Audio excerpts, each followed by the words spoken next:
Hey Richard, you asked some great questions, and I'm so glad that you checked in. So you do not need to take that fall performance improvement class because you have taken program evaluation and research and media this spring.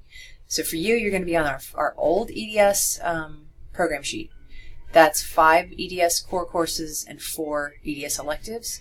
I've color-coded it. Green is spring stuff that you're taking right now. Yellow is stuff that you're signed up to take in the fall. Sorry, the summer, the bright, hot yellow sun of the summer. And then this burnt orange stuff is the fall.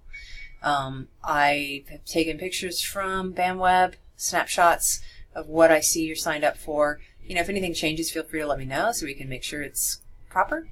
But you're good to go. You do not need to take the 7485 Human Performance Improvement class for the fall. That's for the new EDS program. And that just since you're a little bit curious, I think we're going to remove these 2 classes from our new EDS, and we're going to replace them with a single class that'll make the core a 4-course core, and that'll make our elective body of courses a 5-course body of electives. It'll still be a 9-course program. It's just the core will have fewer classes. The elective courses will have 1 additional class. But you are set, and you have registered appropriately based on what I've taken screenshots of below. So thanks again for asking the question, and I hope you'll sit tight with what you've selected. And let me know if you have any more questions. Thank you.